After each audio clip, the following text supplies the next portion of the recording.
Hola, ¿cómo están? ¿Cómo les llevan? Bueno, hoy les voy a leer un cuento de Borges de El Aleph, que es el cuento que vamos a comentar en nuestro último encuentro de esta serie del taller Borges y Vos. El taller Borges y Vos va a continuar en junio, por suerte, con una nueva serie, y ya les voy a decir exactamente qué vamos a estar leyendo los martes y los jueves. Pero el relato de hoy se llama Aben Hakán el Bojarí, muerto en su laberinto. Lo que les quiero proponer con el relato de hoy es algo que tiene que ver mucho con el acto de la lectura de Borges, cómo es leer a Borges, cómo es experimentar el texto. Entonces, como siempre, me encanta que dentro de lo posible demos un pasito para atrás y nos observemos como lectores, observemos cómo reaccionamos frente al texto, a medida que vamos escuchando, a medida que vamos leyendo, qué nos va pasando, qué le va pasando a nuestro cuerpo, cómo se van desatando nuestras ideas, qué pasa con nuestros sentimientos, qué impresiones tenemos de lo que vamos escuchando. En este relato en particular, y ya se van a dar cuenta por qué, lo que me gustaría proponerles es que pensáramos en la idea de la distracción. Ustedes van a ver que este texto es muy texturado, tiene muchas hebras. Es como un tapiz con muchas hebras, muchos detalles, mucha información. Me encantaría que ustedes, a medida que se van adentrando en este laberinto, a medida que se van adentrando en este texto, vayan respondiendo a la propia intuición y decidiendo qué de lo que escuchan es importante y qué es una distracción.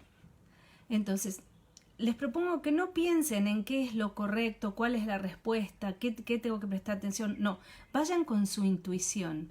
Sigan a su intuición, sigan a lo que les dice espontáneamente su propia reacción, de saber qué es lo que está para distraerme y qué es lo que está para guiarme. Déjense llevar por eso y después me dicen cómo lo vivieron. Aben Hakán el Bojarí, muerto en su laberinto. Esta, dijo Dunraven con un vasto ademán que no rehusaba las nubladas estrellas y que abarcaba el negro páramo, el mar y un edificio majestuoso y decrépito que parecía una caballeriza venida menos, es la tierra de mis mayores. Unwin, su compañero, se sacó la pipa de la boca y emitió sonidos modestos y aprobatorios. Era la primera tarde del verano de 1914. Hartos de un mundo sin la dignidad del peligro, los amigos apreciaban la soledad de ese confín de Cornwall.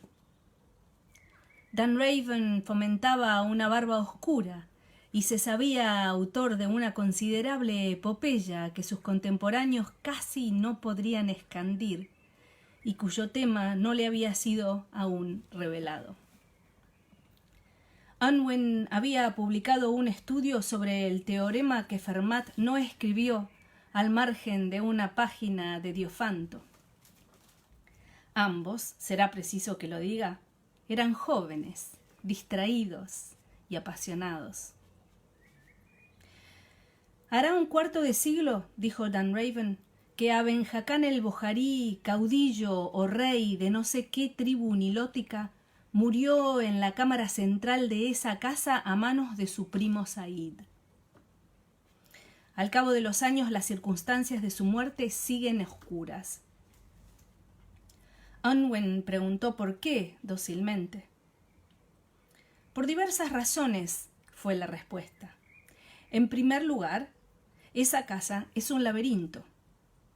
En segundo lugar, la vigilaban un esclavo y un león. En tercer lugar, se desvaneció un tesoro secreto. En cuarto lugar, el asesino estaba muerto cuando el asesinato ocurrió. En quinto lugar, Unwin, cansado, lo detuvo. No multipliques los misterios, le dijo. Estos deben ser simples. Recuerda la carta robada de Poe, recuerda el cuarto cerrado de Sandwell. O complejos, replicó Dunraven. Recuerda el universo. Repechando colinas arenosas habían llegado al laberinto.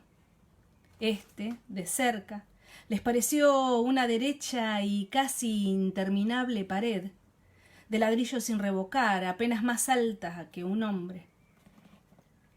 Dunraven dijo que tenía la forma de un círculo, pero tan dilatada era su área que no se percibía la curvatura. Unwin recordó a Nicolás de Cusa, para quien toda línea recta es el arco de un círculo infinito. Hacia la medianoche descubrieron una ruinosa puerta que daba a un ciego y arriesgado zaguán. Dunraven dijo que en el interior de la casa había muchas encrucijadas, pero que doblando siempre a la izquierda llegarían en poco más de una hora al centro de la red. Unwin asintió. Los pasos cautelosos resonaron en el suelo de piedra. El corredor se bifurcó en otros más angostos. La casa parecía querer ahogarlos. El techo era muy bajo.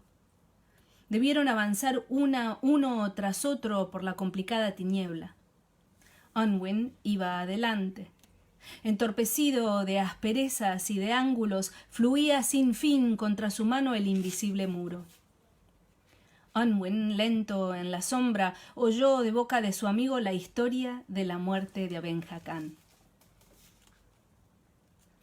«Acaso el más antiguo de mis recuerdos», contó Dunraven, «es el de Aben Hakán el Bojarí en el puerto de Pentrith.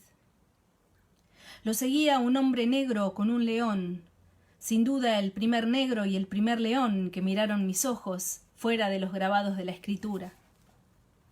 Entonces yo era un niño, pero la fiera del color del sol y el hombre del color de la noche me impresionaron menos que Aben Hakán. Me pareció muy alto. Era un hombre de piel cetrina, de entrecerrados ojos negros, de insolente nariz, de carnosos labios, de barba azafranada, de pecho fuerte, de andar seguro y silencioso. En casa dije, «Ha venido un rey en un buque». Después, cuando trabajaron los albañiles, amplié ese título y le puse «El rey de Babel». La noticia de que el forastero se fijaría en Pentrith fue recibida con agrado. La extensión y la forma de su casa con estupor y aún con escándalo. Pareció intolerable que una casa constara de una sola habitación y de leguas y leguas de corredores. Entre los moros se usarán tales casas, pero no entre cristianos, decía la gente. Nuestro rector, el señor Allaby, hombre de curiosa lectura, exhumó la historia de un rey a quien la divinidad castigó por haber erigido un laberinto y la divulgó desde el púlpito. El lunes, Aben Hakán visitó la rectoría.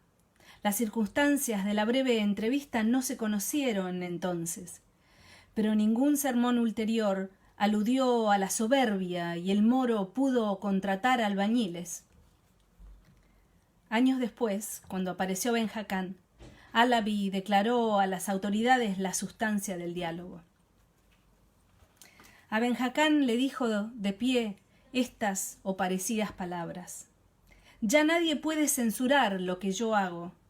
Las culpas que me infaman son tales que, aunque yo repitiera durante siglos el último nombre de Dios, ello no bastaría a mitigar uno solo de mis tormentos. Las culpas que me infaman son tales que, aunque yo lo matara con estas manos, ello no agravaría los tormentos que me destina la infinita justicia. En tierra alguna es desconocido mi nombre. Soy Aben Hakán el Bojarí, y he regido las tribus del desierto con un cetro de hierro. Durante muchos años las despojé, con asistencia de mi primo Said, pero Dios oyó su clamor y sufrió que se rebelaran. Mis gentes fueron rotas y acuchilladas. Yo alcancé a huir con el tesoro recaudado en mis años de expoliación. Said me guió al sepulcro de un santo, al pie de una montaña de piedra. Le ordené a mi esclavo que vigilara la cara del desierto. Said y yo dormimos, rendidos. Esa noche creí que me aprisionaba a una red de serpientes. Desperté con horror. A mi lado, en el alba, dormía Said. El roce de una telaraña en mi carne me había hecho soñar aquel sueño. Me dolió que Said, que era cobarde, durmiera con tanto reposo. Consideré que el tesoro no era infinito y que él podía reclamar una parte. En mi cinto estaba la daga con empuñadura de plata. La desnudé y le atravesé la garganta. En su agonía balbuceó unas palabras que no pude entender. Lo miré. Estaba muerto, pero yo temí que se levantara y le ordené al esclavo que le deshiciera la cara con una roca. Después erramos bajo el cielo y un día divisamos un mar. Lo surcaban buques muy altos. Pensé que un muerto no podría andar por el agua y decidí buscar otras tierras. La primera noche que navegamos soñé que yo mataba a Said. Todo se repitió, pero yo entendí sus palabras. Decía: como ahora me borras, te borraré donde quiera que estés. He jurado frustrar esa amenaza. Me ocultaré en el centro de un laberinto para que su fantasma se pierda. Dicho lo cual, se fue. Alabi trató de pensar que el moro estaba loco y que el absurdo laberinto era un símbolo y un claro testimonio de su locura.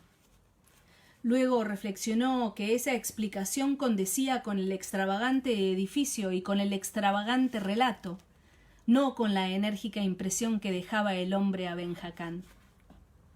Quizá tales historias fueran comunes en los arenales egipcios. Quizá tales rarezas correspondieran, como los dragones de Plinio, menos a una persona que a una cultura. Alabi, en Londres, revisó números atrasados del Times, comprobó la verdad de la rebelión y de una subsiguiente derrota del Bojarí y de su visir, que tenía fama de cobarde. Aquel, apenas concluyeron los albañiles, se instaló en el centro del laberinto. No lo vieron más en el pueblo. A veces Alabi temió que Said ya lo hubiera alcanzado y aniquilado. En las noches el viento nos traía el rugido del león y las ovejas del redil se apretaban con un antiguo miedo. Solían anclar en la pequeña bahía rumbo a Cardiff o a Bristol naves de puertos orientales. El esclavo descendía del laberinto, que entonces, lo recuerdo, no era rosado, sino de color carmesí, y cambiaba palabras africanas con las tripulaciones y parecía buscar entre los hombres el fantasma del visir. Era fama que tales embarcaciones traían contrabando, y si de alcoholes o marfiles prohibidos, ¿por qué no también de sombras, de muertos? A los 3 años de erigida la casa ancló al pie de los cerros el Rose of Sharon. No fui de los que vieron ese velero y tal vez en la imagen que tengo de él influyen olvidadas litografías de Abukir o de Trafalgar, pero entiendo que era de esos barcos muy trabajados que no parecen obra de naviero sino de carpintero, y menos de carpintero que de ebanista.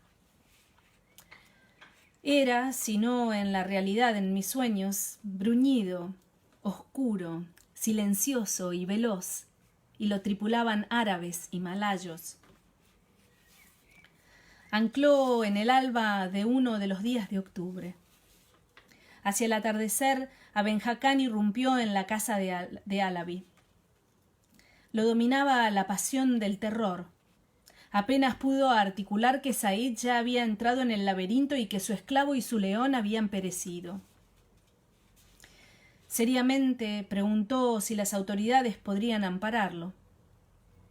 Antes que Alabi respondiera, se fue como si lo arrebatara el mismo terror que lo había traído a esa casa por segunda y última vez. Alabi, solo en su biblioteca, Pensó con estupor que ese temeroso había oprimido en el Sudán a tribus de hierro y sabía qué cosa es una batalla y qué cosa es matar. Advirtió al otro día que ya había zarpado el velero rumbo a Suaquín en el Mar Rojo, se averiguó después. Reflexionó que su deber era comprobar la muerte del esclavo y se dirigió al laberinto. El jadeante relato del Bojarí le pareció fantástico, pero en un recodo de las galerías dio con el león, y el león estaba muerto, y en otro con el esclavo, que estaba muerto, y en la cámara central con el Bojarí, a quien le habían destrozado la cara.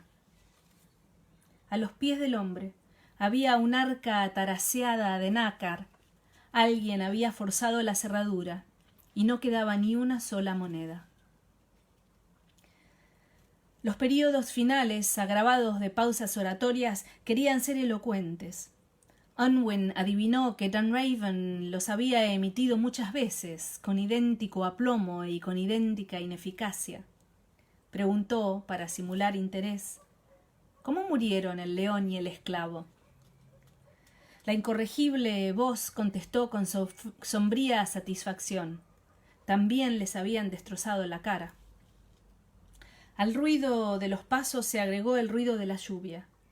Unwin pensó que tendrían que dormir en el laberinto, en la cámara central del relato, y que en el recuerdo esa larga incomodidad sería una aventura. Guardó silencio. Dunraven no pudo contenerse y le preguntó como quien no perdona una deuda. ¿No es inexplicable esta historia? Unwin le respondió como si pensara en voz alta. No sé si es explicable o inexplicable. Sé que es mentira. Dunraven prorrumpió en malas palabras e invocó el testimonio del hijo mayor del rector. Allaby, parece, había muerto. Y de todos los vecinos de Penrith. No menos atónito que Dunraven, Unwin se disculpó. El tiempo en la oscuridad parecía más largo. Los dos temieron haber extraviado el camino y estaban muy cansados cuando una tenue claridad superior les mostró los peldaños iniciales de una angosta escalera. Subieron y llegaron a una ruinosa habitación redonda. Dos signos perduraban del temor del malhadado rey. Una estrecha ventana que dominaba los páramos y el mar, y en el suelo una trampa que se abría sobre la curva de la escalera. La habitación, aunque espaciosa, tenía mucho de celda carcelaria. Menos instados por la lluvia que por el afán de vivir para la rememoración y la anécdota, los amigos hicieron noche en el laberinto. El matemático durmió con tranquilidad. No así el poeta, acosado por versos que su razón juzgaban detestables. Faceless the sultry and overpowering lion, faceless the stricken slave, faceless the king. Unwin creía que no le había interesado la historia de la muerte del Bojarí, pero se despertó con la convicción de haberla descifrado. Todo aquel día estuvo preocupado y huraño, ajustando y reajustando las piezas, y 2 noches después citó a Dunraven en una cervecería de Londres y le dijo estas o parecidas palabras. En Cornwall dije que era mentira la historia que te oí. Los hechos eran ciertos o podían serlo, pero contados como tú los contaste, eran, de un modo manifiesto, mentiras. Empezaré por la mayor mentira de todos, por el laberinto increíble. Un fugitivo no se oculta en un laberinto, no erige un laberinto sobre un alto lugar de la costa, un laberinto carmesí que avistan desde lejos los marineros. No precisa erigir un laberinto cuando el universo ya lo es. Para quien verdaderamente quiere ocultarse, Londres es mejor laberinto que un mirador al que conducen todos los corredores de un edificio. La sabia reflexión que ahora te someto me fue deparada anteanoche, mientras oíamos llover sobre el laberinto y esperábamos que el sueño nos visitara. Amonestado y mejorado por ella, opté por olvidar tus absurdidades y pensar en algo sensato. En la teoría de los conjuntos, digamos, o en una cuarta dimensión del espacio, observó Dunraven. No, dijo Unwin con seriedad. Pensé en el laberinto de Creta, el laberinto cuyo centro era un hombre con cabeza de toro. Dunraven, versado en obras policiales, pensó que la solución del misterio siempre es inferior al misterio. El misterio participa de lo sobrenatural y aún de lo divino, la solución del juego de manos. Dijo, para aplazar lo inevitable: cabeza de toro tiene en medallas y esculturas el Minotauro. Dante lo imaginó con cuerpo de toro y cabeza de hombre.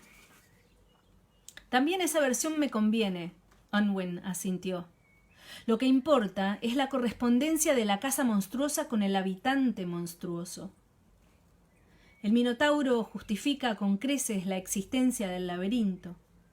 Nadie dirá lo mismo de una amenaza percibida en un sueño. Evocada la imagen del Minotauro, evocación fatal en un caso en que hay un laberinto, el problema virtualmente estaba resuelto. Sin embargo, confieso que no entendí que esa antigua imagen era la clave, y así fue necesario que tu relato me suministrara un símbolo más preciso: la telaraña. ¿La telaraña?, repitió perplejo Dunraven. Sí, nada me asombraría que la telaraña, la forma universal de la telaraña, entendamos bien, la telaraña de Platón, hubiera sugerido al asesino, porque hay un asesino, su crimen. Recordarás que el bojarí en una tumba soñó con una red de serpientes y que al despertar descubrió que una telaraña le había sugerido aquel sueño. Volvamos a esa noche en que el bojarí soñó con una red. El rey vencido y el visir y el esclavo huyen por el desierto con un tesoro. Se refugian en una tumba. Duerme el visir, de quien sabemos que es un cobarde. No duerme el rey, de quien sabemos que es un valiente. El rey, para no compartir el tesoro con el visir, lo mata de una cuchillada. Su sombra lo amenaza en un sueño noches después. Todo esto es increíble. Yo entiendo que los hechos ocurrieron de otra manera. Esa noche durmió el rey, el valiente, y veló Said, el cobarde. Dormir es distraerse del universo, y la distracción es difícil para quien sabe que lo persiguen con espadas desnudas. Said, ávido, se inclinó sobre el sueño de su rey. Pensó en matarlo, quizá jugó con el puñal, pero no se atrevió. Llamó al esclavo, ocultaron parte del tesoro en la tumba, huyeron a Suaquín y a Inglaterra, no para ocultarse del bojarí, sino para atraerlo y matarlo. Construyó a la vista del mar el alto laberinto de muros rojos. Sabía que las naves llevarían a los puertos de Nubia la fama del hombre bermejo, del esclavo y del león, y que tarde o temprano el bojarí lo vendría a buscar en su laberinto. En el último corredor de la red esperaba la trampa. El bojarí lo despreciaba infinitamente. No se rebajaría a tomar la menor precaución. El día codiciado llegó. Aben Hakam desembarcó en Inglaterra, caminó hasta la puerta del laberinto, barajó los ciegos corredores y ya había pisado tal vez los primeros peldaños cuando su visir lo mató. No sé si dio un balazo desde la trampa. El esclavo mataría al león y otro balazo mataría al esclavo. Luego, Said deshizo las 3 caras con una piedra. Tuvo que obrar así. Un solo muerto con la cara deshecha hubiera sugerido un problema de identidad, pero la fiera, el negro y el rey formaban una serie. y dados los dos términos iniciales, todos postularían al último. No es raro que lo dominara el temor cuando habló con Allaby. Acababa de ejecutar la horrible faena y se disponía a huir de Inglaterra para recuperar el tesoro. Un silencio pensativo o incrédulo siguió a las palabras de Anwen. Dunraven pidió otro jarro de cerveza negra antes de opinar. Acepto, dijo, que mi Aben Hakam sea Said. Tales metamorfosis, me dirás, son clásicos artificios del género, son verdaderas convenciones cuya observación exige el lector. Lo que me resisto a admitir es la conjetura de que una porción del tesoro quedara en el Sudán. Recuerda que Said huía del rey y de los enemigos del rey. Más fácil es imaginarlo robándose el tesoro que demorándose a enterrar una parte. Quizá no se encontraron monedas porque no quedaban monedas. Los albañiles habrían agotado un caudal que, a diferencia del oro rojo de los Nibelungos, no era infinito. Tendríamos así a Aben Hakam atravesando el mar para reclamar un tesoro dilapidado. Dilapidado no, dijo Anwen. Invertido en armar en tierra de infieles una gran trampa circular de ladrillo destinada a apresarlo y a aniquilarlo. Said, si tu conjetura es correcta, procedió urgido por el odio y por el temor y no por la codicia. Robó el tesoro y luego comprendió que el tesoro no era lo esencial para él. Lo esencial era que Aben Hakam pereciera. Simuló ser Aben Hakam, mató a Aben Hakam y finalmente fue Aben Hakam. Sí, confirmó Dunraven. Fue un vagabundo que antes de ser nadie en la muerte recordaría haber sido un rey o haber fingido ser un rey algún día. Aben Hakam el Bojarí, muerto en su laberinto.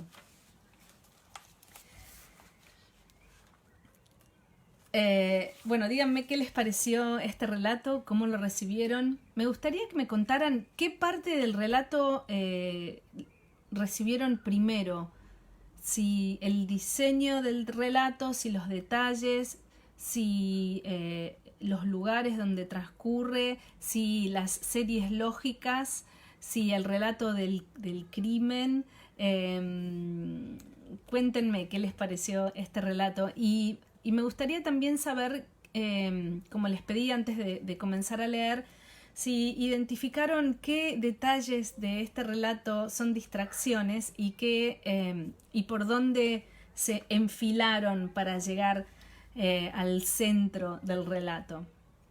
Cuéntenme cómo lo vivieron. Y bueno, les recuerdo que vamos a seguir todos los martes y los jueves en el taller Borges y Vos, dedicándole 1 hora a un solo cuento en profundidad. Así que bueno, te espero. Gracias por escuchar y hasta la próxima.